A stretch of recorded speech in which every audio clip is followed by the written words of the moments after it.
Welcome to the Pink Lady Posse podcast, Women Who Refuse to Disappear. You are either creating your life or living one you inherited. Friction management. It matters because breakthrough is your way out of drift.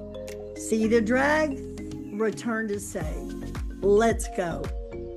I am Sandy Parker Martinez, and I am so happy to be here today with Laura Evans, someone I really respect and love. Laura is a certified mental wellness coach, a certified child safety expert. We're going to hear about that. But where I know her as an entrepreneur leading teams of women, and that's what we're here about, is to help women have a life where they refuse to disappear. Oh, I love it, Sandy. I love this topic. And I'm so thankful that you are stepping boldly into lifting women up. Yay, it's the best. And as you know, I did a TED Talk in November. Mhm. When I got home, I looked back at it and I saw these elements of what we do to ourselves. Like we let the expectations of others drive what we do and don't do. We say and don't say things that we maybe should. And then over time, we can get worn down. So I just want to know from your perspective, and man, you've worked with women, well, children up to, I Yeah. don't know, Mhm. 95 probably. Yeah. What do you see that could help women live a bolder life? Oh, that's such a great question. And yes, what comes to mind for me the most is really my corporate career experience. I'm a Fortune 500 executive. I was president of billion-dollar companies. I was at some brands that you may recognize, J. Crew and the Walt Disney Company. I was often the only woman in the boardroom Ugh. and often the youngest. And so when I hear you say that, I think back to that person and I think back to what I saw and observed in myself and in other women in management that I had an opportunity to be a mentor for and to kind of lead and light the way. And that was, we tended to discount ourselves. Men come to a boardroom and they just say, this is what we need to do, or this is what's happening, or this is what the data shows. And women come to the boardroom and they say, well, I'm not really sure if this is a good idea or not, or, maybe this isn't the right direction, or I don't know what you would think about this. We pre-qualify what we're going to say because we're nervous about how other people are going to think and react to it. When the most important thing and we do it to ourselves, the most important thing that we can do is to really lead with confidence. And that confidence is from within. It's the self confidence that comes outward, and then to be able to speak, this is the direction that we're headed in. So that's what I've observed and Okay. seen a lot. So I got two questions. One is I'm going to weave in friction for a minute because when my mother would say to me, because I said so, Mhm. I didn't question whether it was perfect, whether it was practiced, or she had a say so. Mhm. So what I am trying to figure out is where does that say so live in us so we don't have to fix ourselves on the inside, right? Because you go, it's our inner voice. I'm like, well, what if my inner Yeah. voice is shaky? Yeah. Like, can we Yeah. just get settled with I have a say? Correct. And that you're worth it, that your say matters. And whatever your say is valuable. That's what it is. That's where it comes from.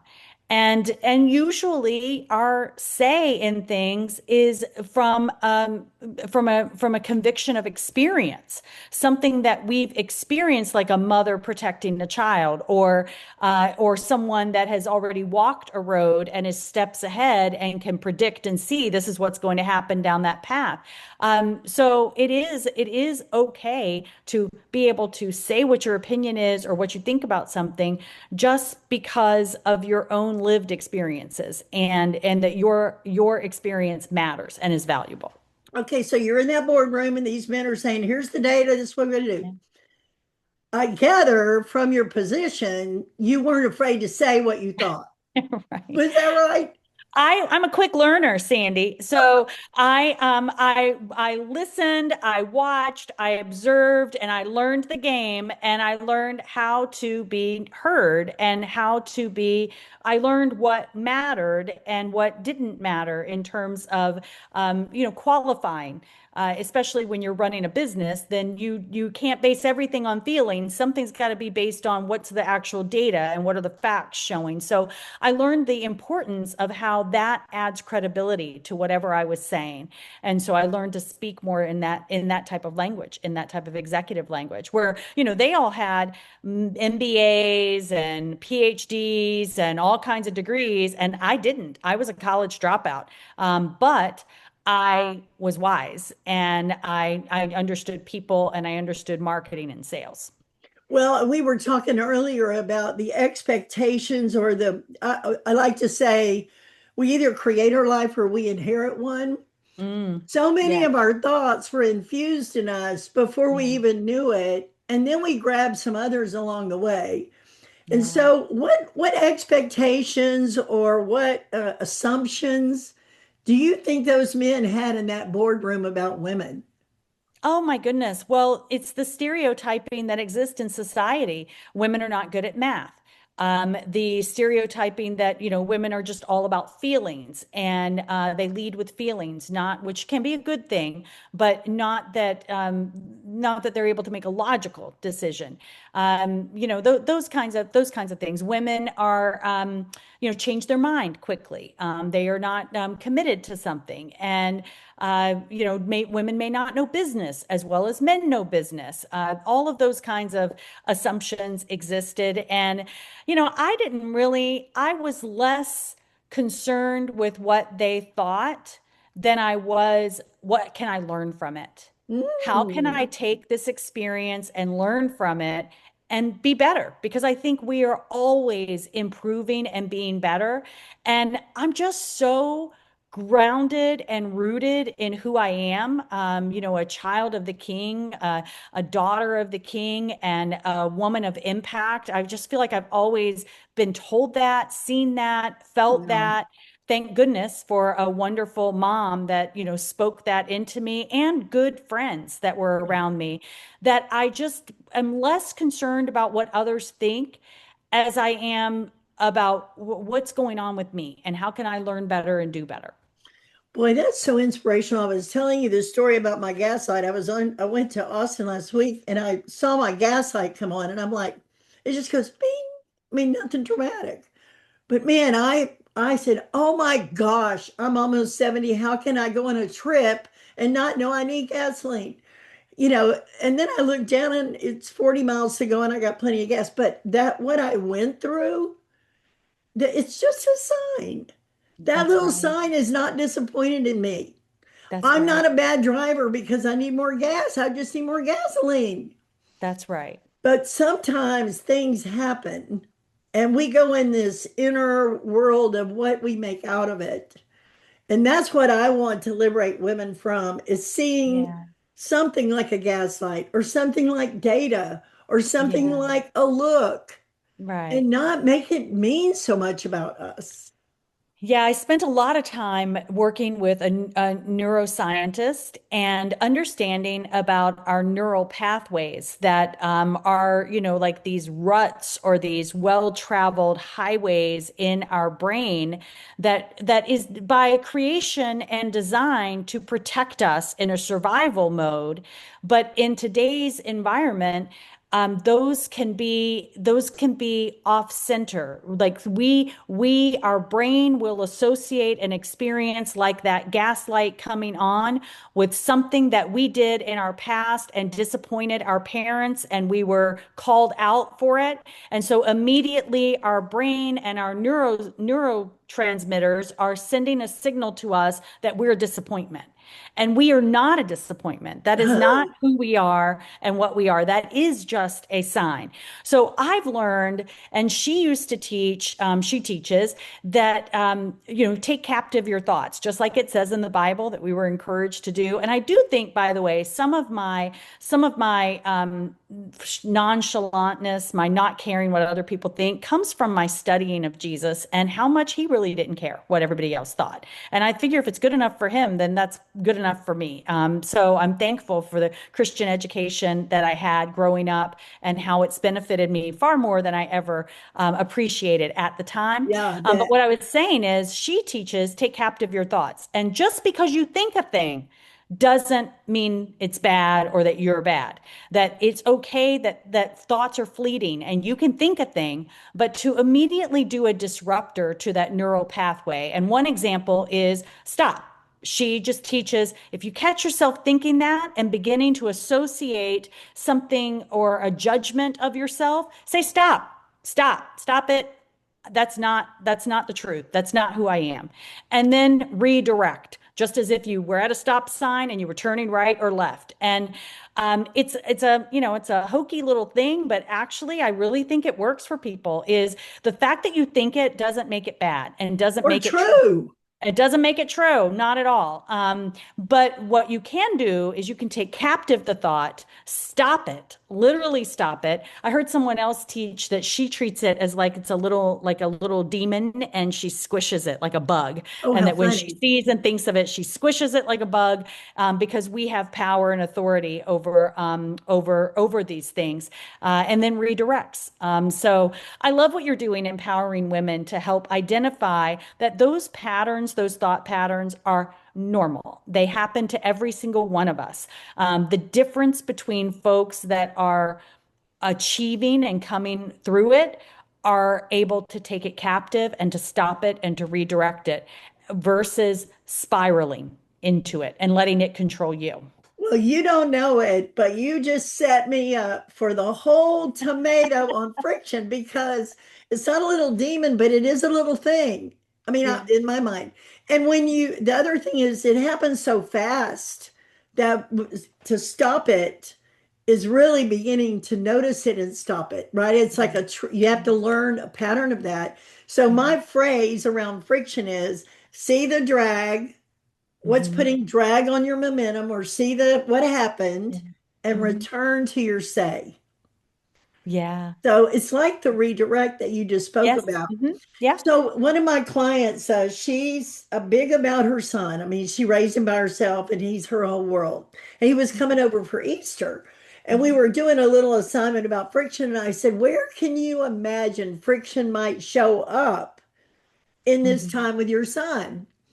And she Mhm. said, oh, I don't know. I'm just so happy they're coming. I'm getting ready and I'm cleaning. You could tell she was like manically getting ready, Mhm. right? Mhm. And I said, well, is there any chance that performing could show up versus just being present with him? And she Mhm. goes, oh, yeah. I said, okay, so let's just name it performing friction Mhm. and see it like a Mhm. lightning bug Yeah. and just go, oh, there's a little perfection friction or performing friction, and then Yeah. just return to presence. Yeah. Because when you practice, what you know is going to happen. I mean, if you know yourself well, like the voice of my mother is reliable. I Mhm. know what she's likely to say at times. She'll go down here, you know, Mhm. inside of me, I still have her voice. And Mhm. it's one of those neuro pathways. And if I don't have Yeah. a way to disrupt it, she might say, you don't want to do that. And I don't even Mhm. know if I want to do it or not. Right. Yeah. So I have to Yes. say, Yes. stop. I love that. Stop. Mhm. Mhm. And that space gives us a chance to choose. Yes, yes. It's very powerful. And the reason that, it works is because we need it. And so folks use it, practice it, and it does take practice, but it's very effective. We were using the example. I know we've both been involved in a company that I love. And Mhm. when I got to make phone calls sometimes, I love Mhm. the product. And Right. I go, oh, I can't wait to tell somebody. And then I go to make Yeah. the phone call. And I pick up the phone. I go, uh, what I am I going to know. say? I So know. if I could get out of performing or out of, I don't know what that is, but whatever that is for that person, Yeah. they can detect it. They have choice. If they Yeah. can't detect it, they're in it and they can't really manage it, right? So we lose our Right. choice when we just go with those automatic ruts. And that's what I want women to Um, have. Their say, their choice. Oh, that is so powerful, Sandy. I love that you're talking about choice because choice is empowering. Choice is, God-given for us to have, and I see that often.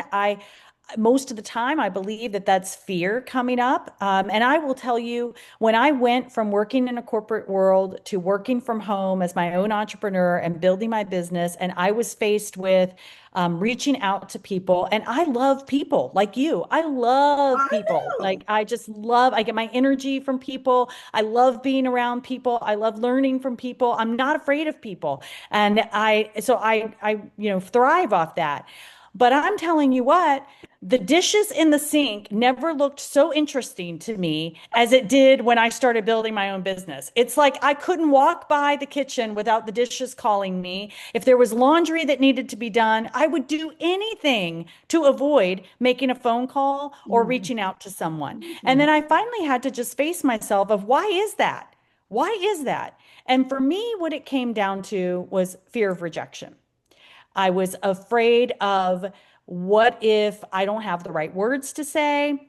What if they think I'm trying to be salesy and it affects my relationship with them? What if they're not interested in what I'm offering? And how am I going to feel about myself because of that? It was all of that. What if I don't know enough about the product and they ask me a question and I don't know enough. I'm not a scientist. I'm not a doctor. I'm not a nutrition expert. I didn't go to school for nursing or anything like that. And you're a So college Quick question. Have you noticed how easy it is to drift through this season of life? Not unhappy, just slightly checked out. Yeah, that. At Think Pink, we don't fix women. We help them come alive again. Honest conversation. Easy occasions for discovery. No duct taping a smile over burnout. No reinvent your entire life by Tuesday. Just people who care and gentle nudges that help you feel like yourself again. I mean, the truth is, you can't be your best self by yourself. If that sentence made something in you nod, we made a free Think Pink starter gift just for you. Come take a look. No fixing, just connection. Go to pinkladyposse.com and click on Think Pink. Stay awake to your own life and not alone. like that. and you're a So college dropout, right? Like yes, yes. I have a And girlfriend that's yeah, 83 years old because she didn't finish high school. She's the number one in her company, yeah, but she still struggles with that to this very yeah. day. That's something that hangs over you. So I just had to learn that if I named it, kind of exactly what you were doing about naming the friction. When I give it a name, it has less power. Mhm. When I let it languish and linger, it has more power. It digs in and takes roots and like builds a house. And if I can name it, I can stop it. And then I go through that thought process, that very, healthy experience or cycle that I learned somewhere along the way of, well, what if that happens? What if they ask me a question I don't know the answer to? What could I say? And what's the worst thing that could happen? What's the worst thing that can happen if they say they're not interested? Then I don't lose my house because of it. And I just talk to the next person and I'm still friends with them. So then I began incorporating my anticipated objection into what I was saying to them so that Oh, I kind of got brilliant. it out in front. Brilliant. Like I know that you're maybe busy and I know you're not expecting to hear from me to talk about nutrition, but here's why I'm reaching out to you about it. And so I began to overcome it that way. Well, my husband has heard enough about friction for years, right? But the other day I was working on a flyer and he goes, "You're still working on that flyer?" And I was like, I know, like I have perfection friction. Mm. Like I'll do 25 tweaks. That the dishes reminded me of it. I'd Mhm. rather work on a flyer in Canva Mhm. than do the work, right? So, Yeah. but I actually didn't catch myself in that because I really was on the 25th edition. Yes. And my husband goes, "You might have some perfection friction going on." And I'm like, the minute I saw it, I thought the first two versions were fine. Yeah. Yeah. I'm in the swimming of it and I Yeah. can't see it for myself. And Yeah. so when he was able to offer that, and he's a PhD, and Hmm. he told me the other day, this is another one, identity friction. Mm. He's Hispanic and he grew up with a single mother, very poor. And I said, "You already have a doctorate. Why are you going for another PhD?" And he goes, "Oh, I love learning." I said, "Yes, I know you love learning. And is there anything under that?" And he casually just said, "I'm probably making up for being a poor Hispanic boy." And I said, "You know what? Those identity factors still drive us." And he's 65 and I'm Yeah. 70. So had Yeah. we not had that conversation, I said, "You can still get your PhD, but at least you have the choice over it." So I'm all Right. about choice because I'm 70. The average woman lives to 86, probably Yeah. with your collagen products longer. I can't wait to try it. Yeah. But it was eight, that's what 16 years, almost the amount of time it took me to have a baby, raise a baby, and send the baby to college, which feels like a lifetime. Yeah. But I got 16 years. If that's true, I'm going to make the most of them. Yes. Make them mine. Yes, yes. And that's the power of choice. I mean, that's the kind of wisdom I think that does come with recognizing the fleeting, that life is not forever on earth. And there's a limited number of sunsets that we have yet to experience. And am I going to give up my freedom and my feeling and my ability to enjoy that sunset because of what somebody else thinks of me or what I think they think of me that I might be making up in my head? Or am I going to press forward and enjoy and thoroughly live out the next thing in front of me?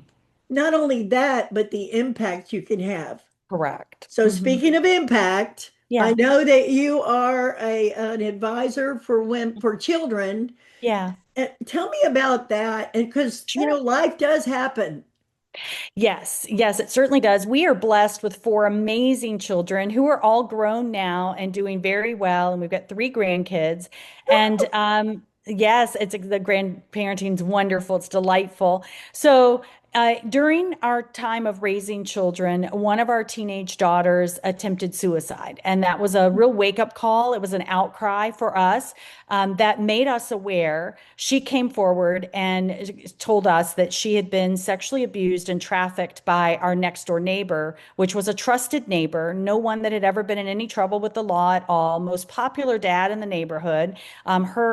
Her best friend was his daughter, so she often would spend time with her best friend, and likewise from our house to their house and all of the things. And she never spent the night away from us, though. That wasn't allowed by us. We thought we were protecting her with that. We taught her stranger danger. We taught her internet danger, but we weren't aware that the monster was closer to us than what Ah, we thought. And so that put us on a process of healing for her. She went through mental health therapy and a lot of different other modalities, which entirely led me to focus on the gut brain connection and become a mental wellness coach because I was seeking as a mother products that could help walk alongside what she was going through to help her sleep better, help her be less stressed, and all of those kinds of things without as many side effects. And so she's doing very well. She gained the courage to prosecute her abusers.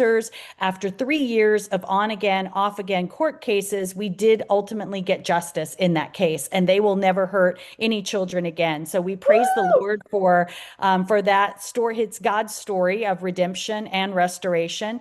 And on the other side of that, I became very involved in educating adults on child sexual abuse awareness and how did I miss the signs? What were the signs? How did I miss them? What would I do differently? What did I long to do differently so that this wouldn't happen to another child or to another family? And I just became very involved in that. She inspired her therapist team. Our daughter had such a heart of gratitude that we were able to provide whatever resources she needed. but the other kids that had been abused alongside her didn't have that kind of financial support or parental support. And so she inspired her therapist team to create a foundation that provides mental health therapy scholarships. And Sandy, one of the main drivers for me from a business perspective is I feel beyond blessed with the success that I've had in business. And I'm running a business now that is very successful and growing. And the sole purpose for me of that business is for it to be a vehicle to contribute. And we're the top contributors to that foundation. So we've provided hundreds of thousands of hours of mental health therapy scholarship to people that we'll never know and never meet. But that is what we've been able to do because of our heart to pay it forward. So yeah. Okay, so I'm just sort of in overwhelm a little bit because it's so much to take in It's a that big story. happened. Well, and it is so close to you and you didn't see it. And my first Yeah. thought was, are you so glad you not let her spend the night anywhere? Yes, yes, for sure, for sure, for sure. And there's two lessons. There's many lessons, but there is one lesson that is two simple things that if I could teach any parent or grandparent that's listening to this call, it's this one phrase: surprises are great, secrets are not safe. If we can help our children understand that surprises, like we're having a surprise birthday party for mom, so we're not going to talk about it because it's going to be a surprise for her. Surprises are great. We love surprises. But when an adult asks you to keep a secret, this is a secret between you and me, that should be a red flag to you as a child. I need to tell my parents because my parents have told me secrets are not safe. Surprises are great, but secrets are not safe. And that's the one big lesson I learned. Well, first of all, I'm just going to ask you directly as a woman who has a life, would your say so? Mhm. What does it mean to your life that you have settled in on something that matters? Well, I didn't find it, it found me. Okay. And I want to say that I just surrendered this experience to God because I had no control over it. I had no control over her choosing to live instead of continuing to harm herself. I had no control over the justice system and the process. And I mean, it beat me down. Like I can sit here today and describe it and not be very emotional about it. But I was on the ground on my knees many days and it beat me down to a place of surrender. But from that surrender, I gained so much more strength that the world is not on my shoulders, that I just need to do the next right thing in front of me, and that God is ultimately in control and sovereign, and that I can take this mess and use it as a message to help other people is just really, really meaningful for me. And I'll tell you, too, the story of how the foundation was named was really impactful as well. Tell me. So, the foundation, God named the foundation, and the therapist is not a Christian. So, when my daughter inspired the therapist to create a foundation, the therapist said to my daughter, "What is the second word of the street name where your abuse happened? Because I want you, child, to remember when you think of the pain that you experienced there, I want you to hold on to the promise of good that's going to happen because of this foundation. So where something good is going to come out, and it's because of you." So that word is field, like a field of flowers or field of daisies. Then the therapist looked out her window and picked the first thing that she saw, which was a willow tree. So she named the foundation Willow Field Foundation. And Sandy, what God and God alone knew, the therapist did not know. My daughter did not know. No one else was in the room with them that could have communicated or conveyed this to them at the time. The very moment when I was away from home at the times when my daughter was most vulnerable to abuse by this monster, I was sitting at 4747 Willow Road in Pleasanton, California, in a different state, working as an executive for a company. So that was God taking the name of the street where I was and combining it with the name of the street where she was and saying to me, Mama, you've got to let go of the shame and the guilt and the responsibility that you feel because of this. And if you will let go of that and surrender that to me, I will do something incredible with it. I will do something great with it. I will create a garden out of what was a grave, and something that was dead and hurtful and painful, I will make into something beautiful. And he is. Oh, how can I even talk after that? It's so crazy. Isn't that amazing? It is. And look at that beautiful smile of yours. Yeah. Well, the one thing that matters to me, and my daughters were there with me when I did my TED Talk, and my husband, which was so sweet. It was like, I'm living as an example of what I want you to be doing at 70. Yes. I want you to be fulfilling your bucket list till your very last day, right? Right. But impact, the training that I've had, and looking back at that TED Talk and seeing it was already in there. The Right. curbs were in there, the wobbles were in there, and the grinders, when you talk being ground down. My Yeah. most impactful sentence to me was when I wrote the words, I feel like I've gone backstage in a life I used to star in. Mm. Now, what's so crazy that you don't know is that so Rodney died in 19, then there was COVID, and then I met Steve, and I thought I'm going to emerge from this place. And the first place I went was convention, where people knew me as a winner, as an example. I got all dressed up. Steve even paid for me to go to that convention. And it was like the beginning of a reclaim. Like, Mm. okay, this is hard. Life happens. And what am I going to do about it? So my Mm-hmm. legacy is that how to take what happens in life and Yes. maintain your sense of say. And that's what I Yeah. want to give every woman. So on my birthday, which this will probably air the week after, I'm giving away the first 3 chapters of my book. Oh, good. Yeah, so I'll get it to you and you can send it to Thank you. everybody. And, we'll have show notes that have a link and all that. But I love watching you be you, watching you claim you, watching you set on stage and be you. And I've been inspired by you. So I would just say thank you to Mhm. that. Is there any last word that comes to your mind to say, okay, listen up. This is it. We've said a lot, but is there one thing you'd like to just say in the end? Around the topic that we're talking about and friction that you teach so eloquently and empowering women about, the thing that comes to mind for me is a phrase I heard a long time ago that where you are is not who you are, it's just where you are.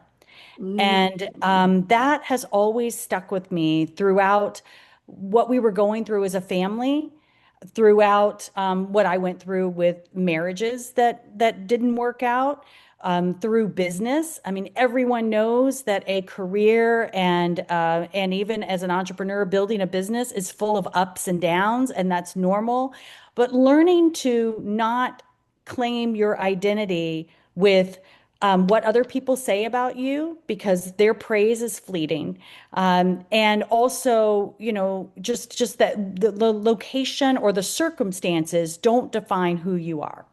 You are much more than that. And so that's the one closing thought I'd like to leave anyone listening to with.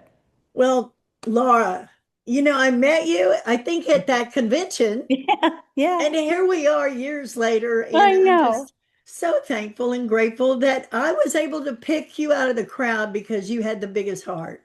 Well, been a blessing to me, Sandy. I am so glad that we were able to connect in that special like VIP lounge that we were hanging out in, and we became fast friends I know. for a life. And I'm so thankful for that. You're a blessing to me. Thank you. Thank you so much. Thanks for tuning in to Pink Lady Posse Podcast, where women go from what now to what's next. Come join us at pinkladyposse.com, where we share community, resources, and tools to support your next beautiful chapter. With love, light, and a little lipstick. See you next time.